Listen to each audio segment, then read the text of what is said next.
First and foremost, I need to be careful how I deal with the situation because I'm not really happy.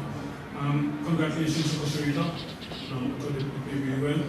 In terms of our voice, I think we gave a tremendous effort tonight, and I don't think the result reflected the actual game itself.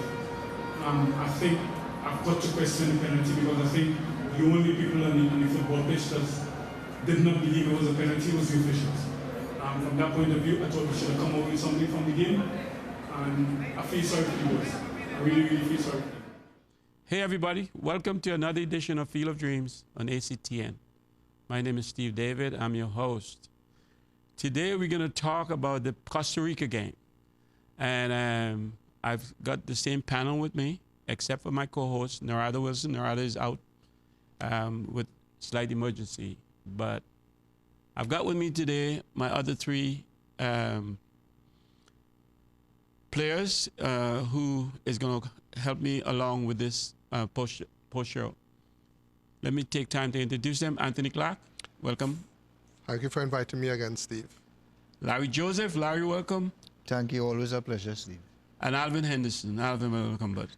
Maybe a little late, but I'm here along with you today. Okay, viewers, you saw it, and we will discuss it. The show that we played against Costa Rica, and I know some of my players here would anxious to talk about it. So let's get started, guys. Not you first, Clark. I know you have a lot to say, so we're going to leave you back, unless you want to say hi to the family. No, go right ahead, Alvin. You want to say hi to Dedre and Verl and Donna? No, okay. All right, guys. Alvin or Larry? I would like to just give an overall view, and then we could go into the details. I thought that this overall was one of the best games that we had seen Trinidad and Tobago play in an attacking sense.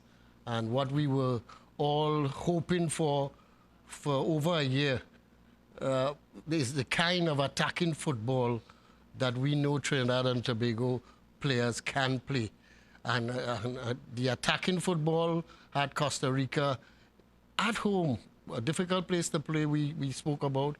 At home, our attacking football in the second half had Costa Rica on the ropes. And it was a pity that that penalty was not given so that we could get the deserved point that we needed in that game. You went there that early, huh? Well, things we have not had the best luck in this tournament, and it's a pity it's been coming from Caribbean referees. Right. And sometimes referees, I know a lot about referees in that I grew up in a household with referees. My father was a FIFA international referees. And sometimes I feel referees bend over backwards just to show that they're not biased. Yes. Right.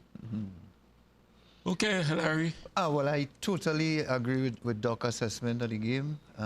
It was one of the most refreshing, in a positive way, performance by Trinidad and Tobago team for a long while. And the energy and the excitement that the guys showed in that game playing away from home, made me feel very proud to be a Trinidadian. I think it came about because of the change of personnel that we saw from the previous game. I'm absolutely sure in my mind that contributed in no small measure to the improved performance of the Trinidad team against Costa Rica. We had over 30,000 people in that stadium. You conceded a goal in 44 seconds and then proceeded after that to have the majority of the play. And going forward, we showed a lot of speed and inventiveness and stuff. And we had a couple of chances. If they were put away, the result could have been different. And yes, of course, the talking point in that game is that missed penalty call by the referee, which is it's a crime at international level, because everybody who looked at the game, those who were in the stadium and those in the armchairs, saw it was 100% penalty. We can't do anything about it now, but that's the only thing that disappointed me in terms of the performance, and it didn't come from a Trinidad player. So I was very, very enthused about how the guys went out and played the game after conceding so early, and it gives me a lot of hope that going forward that we may be able to pinch maybe that fourth spot to get into the playoff. You went there with that penalty again like Alvin did, huh? Okay, Clarky. It was a much improved performance. And again, I agree with Larry and Doc. And it was mainly based because of the change in personnel, right? The key personnel being Kenwin Jones off the field. God intervened and ensured that, right, we had a chance, right, moving forward. I want to congratulate all the players. I want to congratulate the coaching staff, the technical staff on their bravery, because it was brave to move players that we thought were cemented on the team. In midfield, they moved Highland and players, right, and George and so on, and to go into that game with right, almost 5 or 6 people being changed. New faces, yeah. Right, right. What I can say is that the preparation for that game in high altitude was much better than any other preparation before, and I think that had a lot to do with the performance. Having spent 2 weeks prior to the U.S. game in Colorado at high altitude, and then going across to play Costa Rica, I think we were the best prepared ever to go into a game against Costa Rica as well. So that could have also enhanced the performance, because playing at high altitude is very, very difficult. I've played, right, many times in Mexico and in Colombia like that. So right from that perspective, I do congratulate the technical staff on being brave and making any changes, because if they went about doing the same thing with the same team, they could not expect a different result. So, where did all this energy came from, guys? The team was full of energy.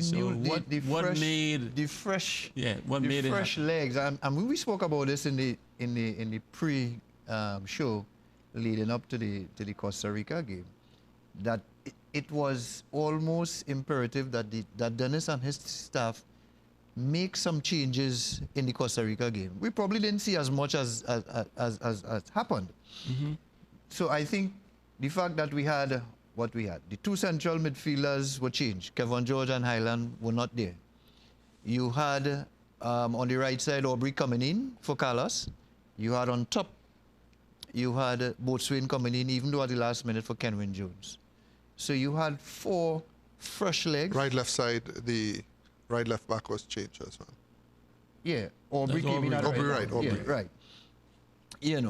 So I believe that those fresh legs change the dynamics of the game between the U.S. game and the Costa Rica game.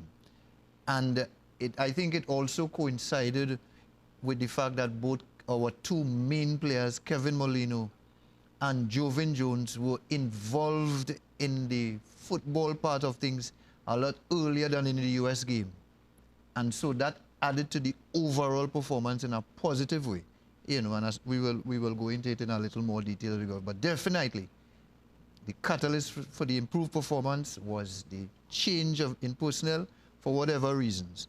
I think, as Clarky mentioned, what's pivotal in those changes was Kenwin not being in the starting 11 for whatever reason. It meant that our approach going forward would have to be different. And in this particular game, it lent itself to a really refreshing, energetic, attacking approach by the Trinidad team that was really nice on the eyes. Mm-hmm. And the Costa Ricans, I mean, just had a look at them at the end of the final whistle to see the impact it had on them physically. Yeah, one of the things that we had talked about in many of the shows going forward, even when we talked about we were trying to pick up brand for Trinidad football, we had talked about having different kinds of players up front and exploiting the space behind the defenders' backs, which we said that is a natural thing for Trinidadians to do, Trinidadian forwards to do, to exploit the space behind. When you play with a static 1 forward up front and which is what the problem we had with Kenwin Jones. We didn't have somebody exploiting that space behind. Molino was coming from too deep, and the other wide people were not getting behind their backs. What happened was we were making runs now behind the Costa Ricans' back. They couldn't afford to leave that space behind their backs, and as a result, they had to drop back further, and it left more room in midfield for us, especially when they went on the attack and we counter-attack. There was much more room for our creative midfield players, the Molinos, the Arcias, who came in, and Jovin Jones to exploit and run with the ball. And all three of them, you could see, they were running for 10, 15 yards with the ball before they were giving off passes. So a lot more space was created in midfield just by the fact that we were now making runs behind the defenders' backs, and the defenders had to be honest. Tony, you sit here last time and you talked about the system they should play. And they played exactly that system. So you must know the president or the coach or somebody. So I want you to explain that. Explain to the viewers the system and why you thought they should play that way or whatever. Tactically, and I have always been a tactician of the game, even while as a player. I always try to outthink the opponents. And that is the respect that you give to opponent. That's the only respect that you give them. You try to outthink them, you prepare for it, and then you go out right with your plan. That's the respect. Once you reach on the field, I should have no more respect for you. I should demonstrate the plan that I have to win the game. Right. But to say that I have respect to be defending 11 players behind the ball, then I didn't come to win the game. I think playing with Stuart Charles, or being a player under Stuart Charles for a very long time, and then playing with him in the earlier part of my career, Stuart Charles is that type of coach. He's very tactical, and I played that system with Stuart Charles. So I'm sure that he would have had some measure of influence to recommend to the coach. One thing that we also must note in this game is that we had 6 local players starting this game. Right. And that had to be some measure. The local coach, which Stuart Charles was supposed to advise the head coach on local players and their affluence and influence, I think that had a great influence there. If you're playing against an opponent who you think is better than you, the preparation aspect of it was, okay, you set up a good defensive wall, but you cannot take away, as in the US game, your attacking options. And that's what the coach did, or the technical staff, sorry, I don't want to blame any one person. That's what we did against the US game, where we put Jovin Jones to play left back, and if we went one down, what was our plan to come back in the game? This time we didn't make that error. Right. We had players, good players with good mobility, good agility, the Molinos, the Jovin Jones, the Botswain, Nathan. Right, and Nathan, all players who love to run off the ball even when they don't have the ball, right? Run with the ball and run off the ball. And that is what creates the confusion in any defense. When you have players moving, you have to exchange players with defenders and so on and so forth. Even if we play the same system with a Kenwin Jones up front, Kenwin Jones is not mobile. So don't think adding Kenwin Jones, the system to play with Kenwin Jones is what we played before with Kenwin Jones. I cannot see Kenwin Jones coming back into this team with this new system. I cannot see the coaching staff changing this team from this performance for the next game. Of course, unless injuries. We have to remember that we still have this young one in Holland. I keep forgetting the name. Levi Garcia? We have Levi Garcia still to come into this team. We have Plaza to come into this team. We have a great attacking force. And therefore, by playing a defensive game in previous games, we really sold ourselves short. So I thought that Stuart Charles would have had some influence by playing two defensive midfielders in front of the back four to deal with the attacking option of the Costa Ricans, and then allowed our attacking players with the flair to do what exactly they did in the Costa Rica game. What do you think, Larry? No, I agree. Clarky probably knows a little more than me in terms of what went on in the dressing room and the selection and the teams. Yeah. You know, I only know who was playing when I turned on my television set. Right. But obviously, sorry, the players who eventually made it onto the pitch, I mean, they are the guys who were responsible for that fantastic performance, you know, on the night. I mean, I, for one, when we sat here in the last show, I couldn't see the coaching staff dropping Highland and Kevin George. They've been our starting central midfielders for all the games. You know, and rightly so. Their performance was always been solid, as the case may be. So, I mean, wherever that came Where did that come from? Yeah, where did that come from? Yeah. And not only where did it come from, but the fact that these two guys justified the selection. You know, Hashim only played 45 minutes, but I was still impressed with his energy. He did a lot of work off the ball, and he was one of the guys who, as Doc intimated, got behind the Costa Rica defense a couple times. He got into the attack as well. Which never happened with Highland and George on the park, you know. And so it was so refreshing. I mean, to see Trinidad players playing as how we know Trinidadians to play. Exciting. I mean, Nathan picked up the ball and he was fearless. I mean, that's a guy who is born to play international football. He's fearless. He himself doesn't know what he's going to do next, so far as for the defenders. They were scared when he picked up the ball. And his energy level is fantastic. In the 80-something minute, he was playing right back defending and then chasing another 80-yard pass the next minute, going forward. So his energy level was really, really fantastic and good to see. You know, Gonzalez, who we pegged as a stopper in that defensive midfield position, was fantastic. He was solid defensively and was even part of some really great interpassing triangles combination between Kevin and Jovin and at certain parts of the game. And that was so pleasant on the eyes. It was fantastic. Then you had Boatswain, who was thrown in at the 11th hour, and he brought the X factor. I mean, you look at him, there are some technical deficiencies that he has. Right. But boy, does he make up for it with his enthusiasm. Correct. There's no lost cause with that guy. He chases every single ball. I don't care how good a defender you are. You don't like to see a forward coming at you every time you get a ball. And he harassed the defenders so much that, I mean, look at the tape. When the whistle was blown at the end of the game, look at the relief of the Costa Rican players. And some of it was not just the result, but the fact that they could go now and rest.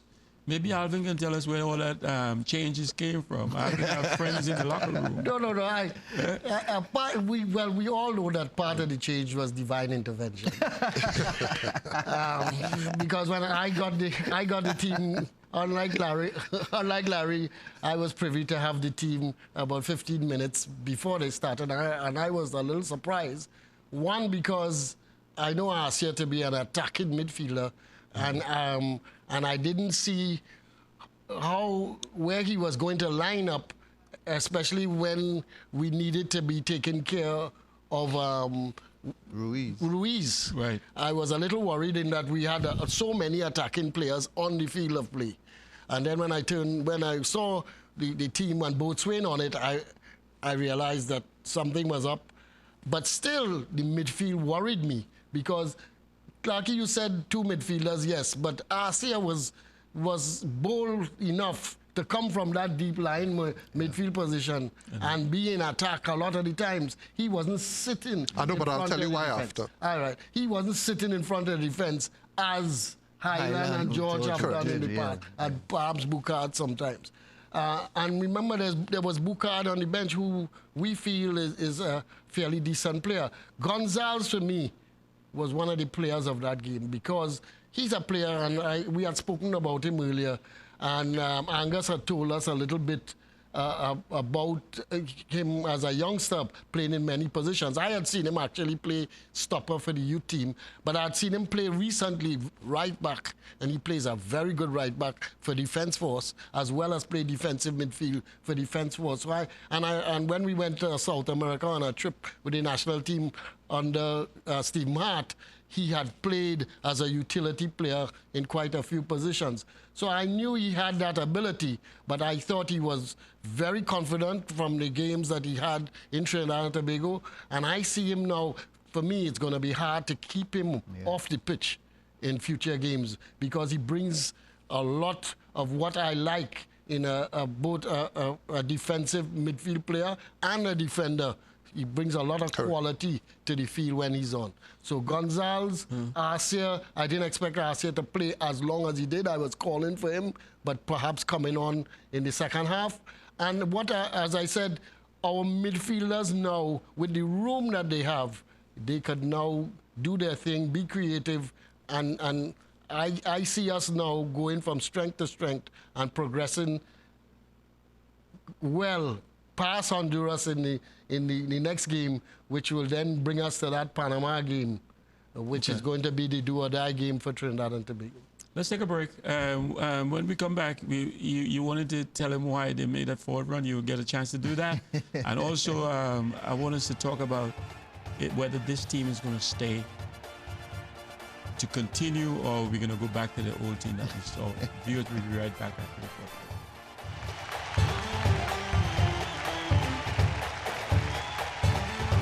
And that is a coachable player who you can coach and tell him what you want to do, and he will go out there and do the function that he can do. So too does ASIO. Worldwide Safety Consultants Limited offers solutions to your immediate and future potential problem areas by providing you with a qualified team of safety consultants. Worldwide Safety Consultants Limited, building a reputation on quality and value since 1999. Located 23 Todd Street, San Fernando, Trinidad. Phone 868-657-1534 or 868-788-6955. worldwidesafety@yahoo.com.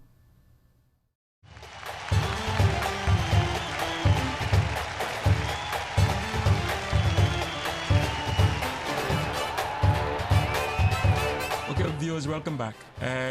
Before the break, Clark, Tony, you were going to tell us why the holding stopper went forward. One of the things that the assistant coach likes, which is Stuart Charles, and in fact we all like them, are these coachable players, the players that you can actually coach and give them a role and function, and they will perform that role and function. Those two players who were put into midfield, those are the type of players. Alvin said it, the guy from Defence Force. Gonzalez can play in different positions and play the position he is tasked to play. And that is a coachable player who you can coach and tell him what you want to do, and he will go out there and do the function that he can do. So too does ASIO. He is one of those that you can coach and give them a function, not limiting his ability, but he knows the role and function that you want him to play. So when there's time for the attacking third, his natural ability kicks in, and he will move forward with the team. However, we lose the ball, he knows what his job is. Right. At the end of the day, what a lot of us fail to remember, each person on that team has a job and a function to do. And if you can get everyone to do their job to the best of their ability, then the team will perform a lot better. Tony, let me just come in here, Larry, while I remember this. Tony, I'm speculating that Arcia was taken off at halftime because his defensive responsibilities for the two goals were breached. In the first goal, he allowed the man who he was marking to get to the ball before he did, and got a header on the first post. And in the second goal, it was a schoolboy attempt to defend Ruiz when Ruiz dummied a left foot shot at the top of Outside of the of left the foot, box, yes. and then went with an outside of the left foot shot. I'm not discounting that, though. So I am thinking, I honestly feel that he was actually taken off at halftime Because of it. because his energy level, or there was nothing to suggest an injury, and we felt other than that situation, he wasn't playing badly. So why was he taken off? Well, right. We are not there in the dressing room, but I don't discount those two errors. But what I'm saying still is that if it is that you remained with the same team and the same players, you could not have expected a different performance. So I'm complimenting the technical staff for making this brave effort to put different players to see what difference they would have gotten. Yes, mistakes would have been made and so on and so forth, but overall, the team performance was 100% better than at the US game. We said too that we should put somebody in Luis, right? But did that never happen? That was my Suggestion. It didn't happen, but I like the way we handled him for the most part. What I didn't expect from him was that he was going to go forward as much as he did in the early part of the game. He was almost playing like a second forward, and was playing right into our defense. So there were people there already massed to help out. But again, the danger always props up. Here's the player of quality doing the crucial thing in the game that makes them win the game. So, and one of the things that situation, when Asia was tackling him, the defenders were a little too far off, and they didn't come and give him the correct distance of support that they should have when he was out putting in a tackle. Yes, he might get beaten, but somebody else should have been there right away to at least force him to make a shot under pressure. But we handled him overall, I thought, very well, and he, to me, this is the worst game I've seen him play in a long time. Goal was good, though. The goal was excellent, but overall I have seen him perform in games for Costa Rica that were blinding. And to me, I was expecting a lot more from him in the total game. The goal was great. That is the danger that when you have a player of that quality, that is the danger that you put yourself to when you don't have people being aware of him at all times. Yeah. I seen Campbell, and Campbell's supposed to be last World Cup. He was good. Yeah. I think his game is declining. The Campbell from Costa Rica. What do you think? Well, because, I mean, it's easy to come to that assessment because in the last World Cup he had such a brilliant one, and so much so that Arsenal took him on, right? Didn't get much playing time, but then left there and went over to Valencia, which is in a team that is highly rated also. And I mean, for a CONCACAF player, he was still in a very competitive environment. Right. So he came with a lot of reputation, but years have gone on, and obviously he's not, getting in as much games as he should have, and it seems on that performance as if some of his prowess may have left. But I also want to give credit to the Trinidad players in ensuring that he was not able to rediscover any great form on that night, and also overlapping into Ruiz's performance. I'm almost certain is the fact that we counter-punched them so consistently over the 90 minutes that they weren't given an opportunity to play their normal game. Because if you looked at the game was counter and counter. It was attack and counter. It was a fairly open game. And when you would expect a Trinidad probably to wilt or to not have some of the combination plays and some of the attacking threats on nights that we are accustomed to, it never happened. You were waiting to see Trinidad standard drop. It never happened. So much so that we finished the game very strongly. If you read the report, I was reading a report just before I came into the studio from a Costa Rica newspaper. And they reported that the Costa Rican players became tired at the end of the game while the Trinidad players got stronger. So our eyes weren't deceiving us. It was a really fantastic performance, both as individuals, but collectively the team effort was so refreshing. My only disappointment is that our next game is not next week, because obviously that momentum is going to be lost between now and our next game. That's the only thing I'll be disappointed in. You know. So let's highlight some of our players who you think made a difference. Well, let me, Clarky, go ahead. before we go on to highlighting, let me just say one thing about Campbell. I wonder if he would be saying the same thing if the 3 chances he got, he scored. I wouldn't say the same Oh, thing. yeah. No. Because Yes. despite everything else and not looking good, he got got chances. 3 chances that he would normally put away. Right. But that's why I said he's declining, because normally he would put him on. So one day you're on, one day you're Yeah, not. But to get 3 that's the chances in nature a of the game like beast. that, Yeah, he still must have been doing something. that's the nature of the beast. I want to start by saying, tactically, I want to commend the Trinidad and Tobago technical staff and players. I think the tactics, I suggested that we close as many gaps as possible, because the South American teams love to play 1-2 around. So by keeping the defense extremely compact, we eliminated some of those opportunities for them. That said, and I was going to address what Doc addressed, Campbell did get his chances. But getting your chances and not putting them away comes one day or the next. I want to start negatively first. And I have to assess Jan Michael's performance. At the first goal, I thought his positioning was poor. Being on the line, you are a fairly tall goalkeeper, and that is when your team needs you the most. I'm not saying that he was going to be able to get the ball, because it was a fairly flat cross ball.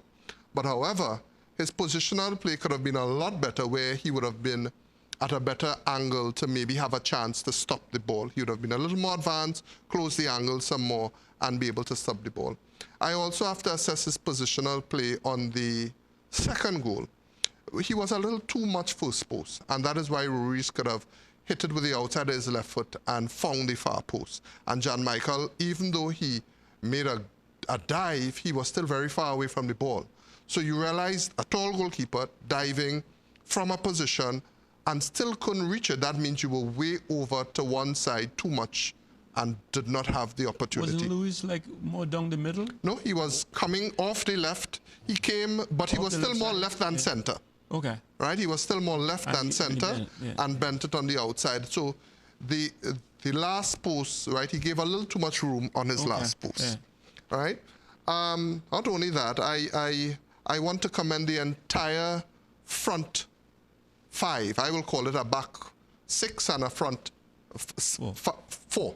Right? With the Asio going forward right during the first half. They played to their ability, and that is what we have to do. We must be able to defend, but also we must be able to attack based on our style and flair, and that is what the CONCACAF teams fear. I don't know why people always say that we are always the underdogs. I think we have a lot of respect. The U.S. knows that Trinidad could beat them at any point in time. It doesn't happen, but they know the ability of our players. Same thing with Costa Rica. They know that if it's one team that could raise their performance level and win the game, it would be a Trinidad and Tobago team.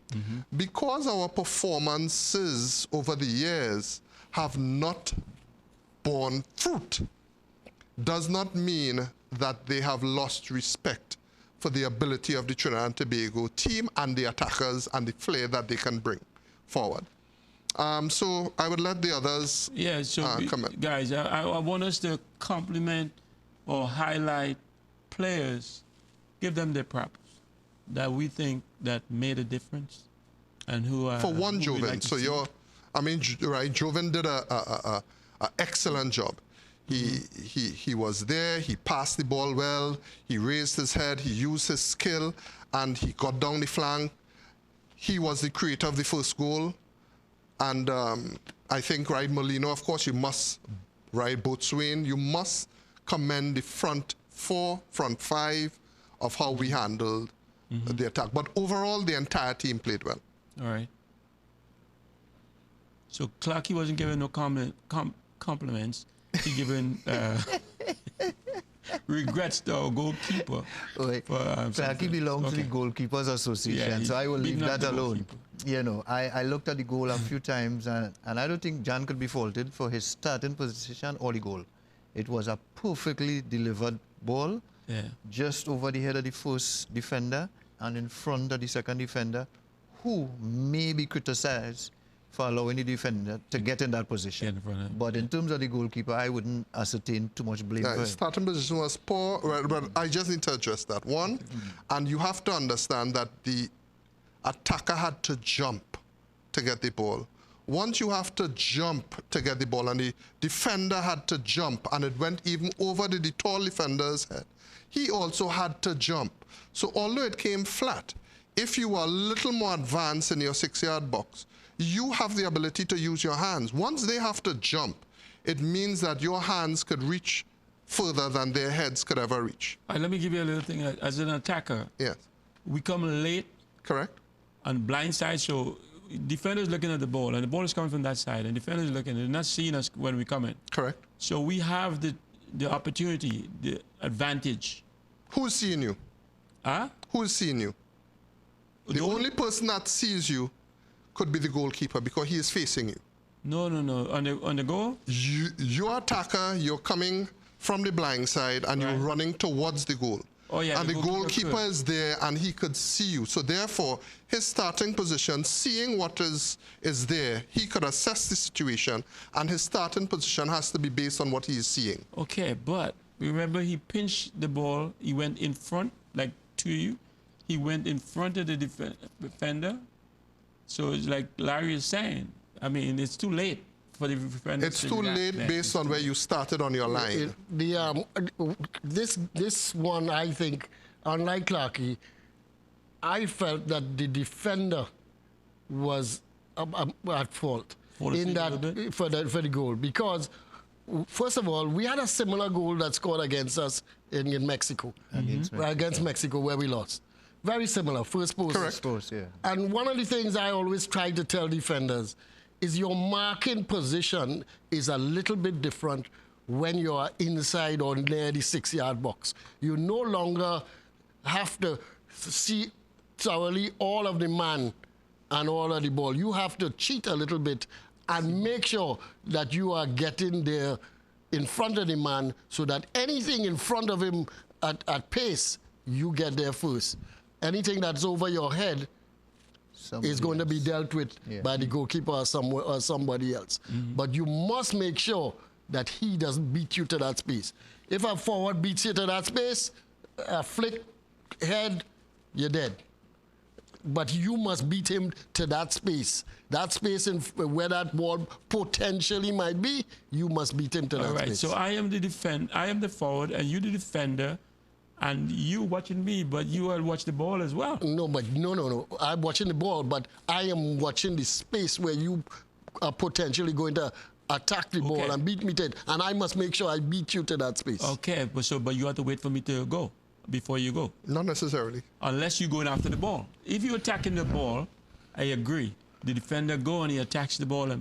But if he's glancing and watching the man come in, he has to beat the person to that spot. So it's a cat and mouse game. I'm going to beat you to the spot too. Well, we both have to win. If you beat me to the spot, and that's what happened. Goal. Yeah. But if I beat you to the spot, I defend well. That's what happened. But I think maybe it's 45 seconds into the game. Hashim is probably playing his third or fourth cap for Trinidad. He's probably for the first time he's playing at high altitude and in front of 30,000 people. Right. So, I mean, those are factors that you also have to consider. They will look at the tape, and I'm sure they're going to critique it, and he will be the first probably to put his hands up and admit he didn't do a good job. So he would have learned a really hard lesson live 1-2 that cost us a goal. And at the end of the game, we lost 2-1. You understand? Because as Doc said, he was involved in 2 goals, unfortunately, you know. But in talking about our players, in terms of how we assess them, you know, I thought Jan had a really good game. There was 2 occasions in the first half when he did not come to get balls when defenders were expecting him to. Right. And I thought, looking at it, that he really should have come and got those balls, you know. Some keepers are really comfortable within the 6 yards. There are others who command the 18 yards. And goalkeepers feel stronger in certain areas of the goal. Overall, Jan doesn't seem to me as if he's very comfortable in coming to receive balls that are coming into his 18-yard box. He seems to be more comfortable within the 6 and even closer to his goal. Right. I mean, goalkeepers, that's, you know, just that approach can cause some goals. It can also save some goals, depending on how the game goes. Defensively, I thought Sheldon Bato was massive. I mean, his physical strength in certain situations was very well applied. Cyrus defensively was solid. Cyrus' problem in that game is that when he did get the ball, he gave away 2 balls in dangerous positions that nearly resulted in goals. Other than that, defensively, manos, he did really well, right? And Mikel Williams also, I looked at the tape again, and he had to deal with Campbell for most of the game. And he stood up very well, very strong, didn't dive in and lose out. And Aubrey on the other side was very solid, a really uncomplicated defender. He does his job and waits to do his job again. Going forward, sorry. Let me hold here. We need to take a break, but when I'll bring you back and you will start with the midfield you're going to, right? Okay, viewers, we'll be right back after the short break. And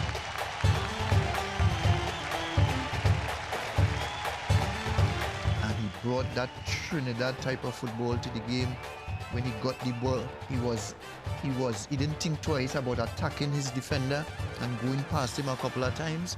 Worldwide Safety Consultants Limited offers solutions to your immediate and future potential problem areas by providing you with a qualified team of safety consultants. Worldwide Safety Consultants Limited, building a reputation on quality and value since 1999. Located 23 Todd Street, San Fernando, Trinidad. Phone 868-657-1534 or 868-788-6955. worldwidesafety@yahoo.com.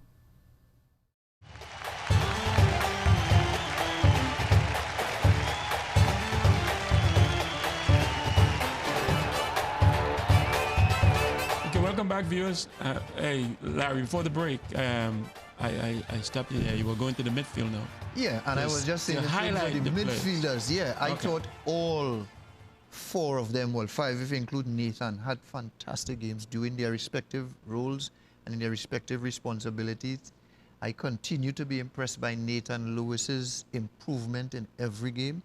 I thought in that game he was fearless and he brought that Trinidad type of football to the game.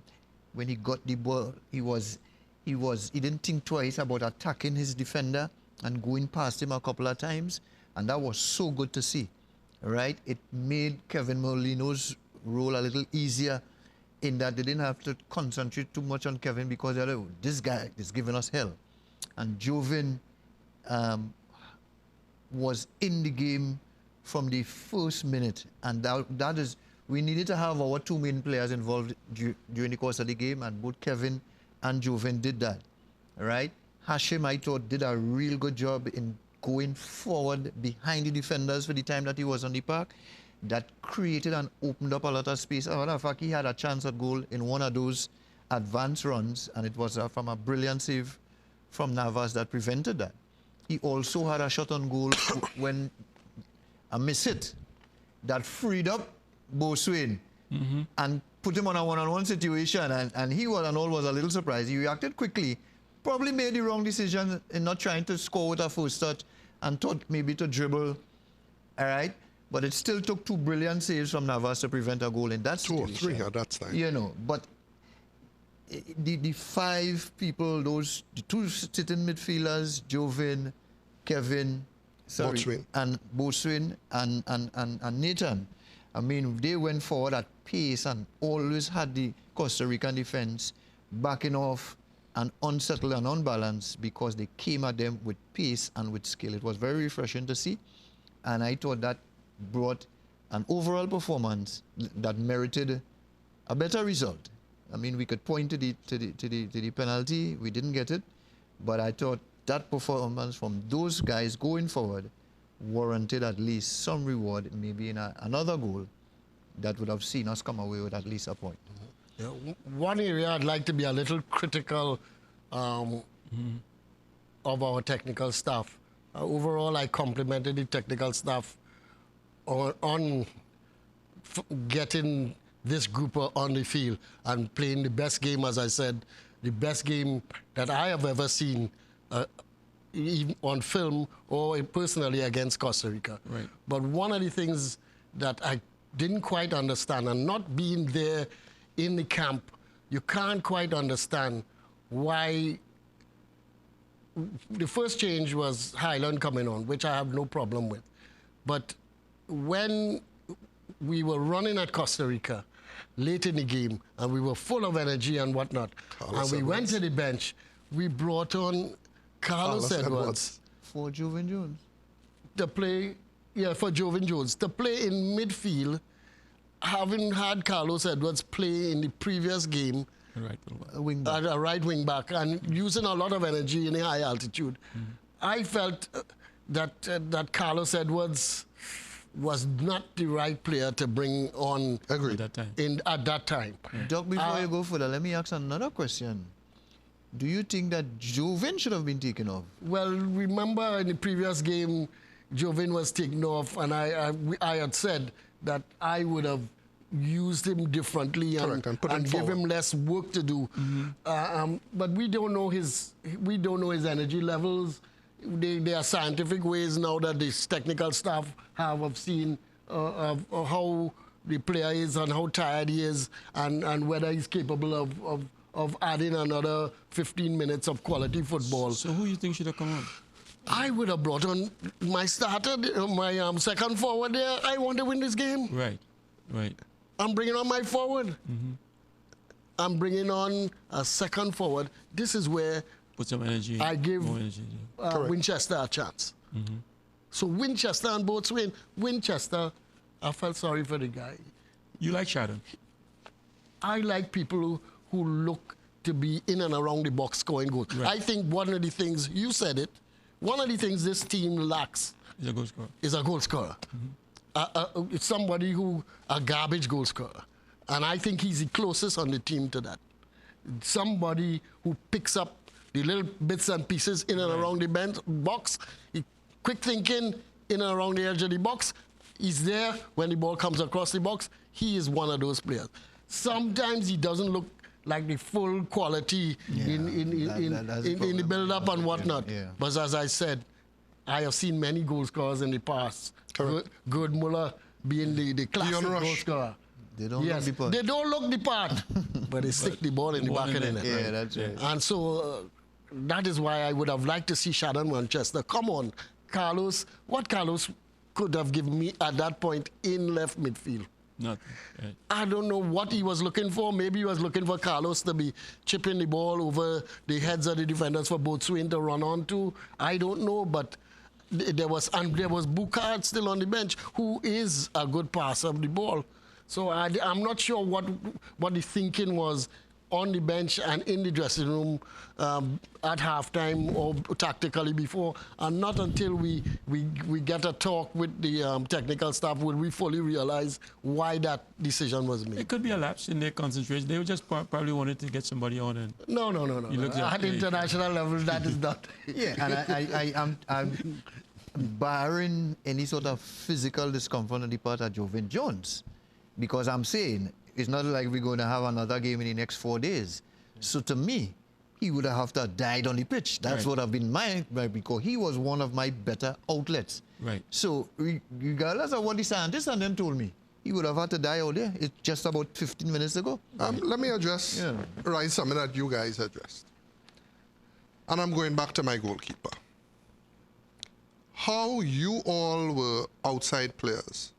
How did you feel in a corner when your goalkeeper came and addressed a corner? Either took it, plucked it out of the air, punched it away. You felt relieved. Kenwin Jones and Navas are two entirely different heights in terms of Navas doesn't come off his line because he does not have the height. Not Kenwin Jones, sorry. John Michael Wright Williams.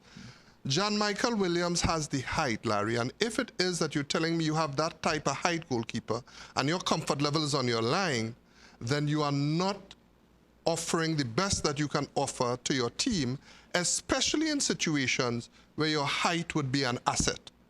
So for corners, just like Doc said, he wants the defenders to cheat a little bit because the goalkeeper needs to cheat a little bit too because he has his hands to use.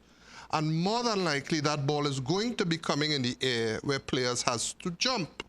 But if Ja has any weakness, it's cross balls. It's cross balls. And right, and I totally agree. And we are not working on that. To reach to out of the hex, every player must go beyond his normal potential.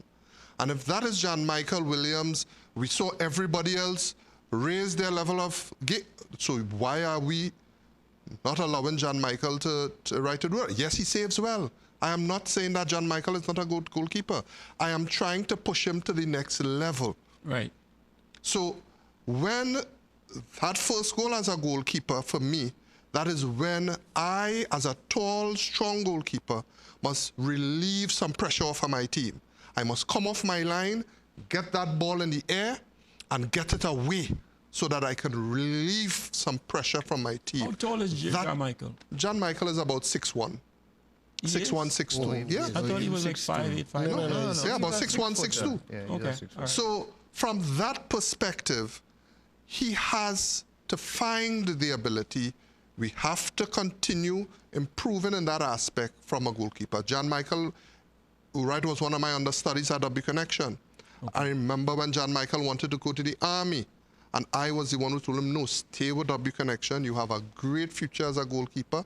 You have to work on certain things. And from that time, he was also a weekend cross. I'm sure he's going to listen to you, Clarky. Listen to Clarky. He'll help you out. All right, guys, we're running out of time. So anything that we did cover that you want to highlight? Anything on this game? Well, I just want to say that despite the result of the game, I think there is some renewed hope that based on the performance, we can pinch a playoff spot. Having said so, the game is over and there's a break between our next qualifier. So there's no momentum going in there. A lot of things could happen to personnel between then and now. But there is still some hope. Still optimistic about it. Yes, still optimistic. Based on the performance, that we can get into some playoff situation to give us another bite at the cherry. I would just say, judging from the group of guys, I felt that were available to Trinidad and Tobago in this qualifying series, I always felt that we would be playing for that fourth spot. And my feeling was, out of 6 teams, just getting ahead of Panama and Honduras would be the way we had to go to get into that fourth spot. Reality has now hit us straight in the face. We have our, actually, we still have our destiny in our hands. Wins against Panama, Honduras, and the U.S. at home will put us in the fourth spot. So your thing is we playing in a three-man thing now. Yeah, I mean, Yes. 3 team. I always felt that we were always Panama, playing that. Yeah. Okay. So we just look to get fourth spot. And then we think about the people that we might be playing in the from the Asian group. Yeah. Okay. That's good. Good tactic. I take heart in that from this last game and this terrific performance, that 6 of my starting players were local professionals. And I think that says a lot for the local professional league. I think that more and more local players are going to come and give that type of performance into our national team. And I think based on that, that the local coaches, the local aspect of the technical staff can continue working on those players. I hope that TTFF or TTFA, right, whatever they are named now, would find some important, strong opposition for us to play during this long break before September 1st, right, which is our next qualifying game. I hope that he can bring the team together at some point in time, and right, we get 1 or 2 games during this break. So we still have an optimistic group. We still think we can get there. The Costa Rica performance has given me that. Okay, good. So viewers, you be the same. Be optimistic. We will do it. All right. I want to thank you, viewers, for being for letting us into your homes and bringing the show to you. I want to thank ACTN for giving us the opportunity. Panel, you guys are so knowledgeable, especially you, Kalaki, what do you call it, man? I appreciate you guys so much. You guys know way more than me when it comes to analyzing games, and thank you so much for that. Again, we have a Facebook page. Check us out. We do have an email address, feedersdreamstt@gmail.com. Drop us a line. My name is Steve David. The show is ended. Go in peace. I'll see you next Monday night. Good night.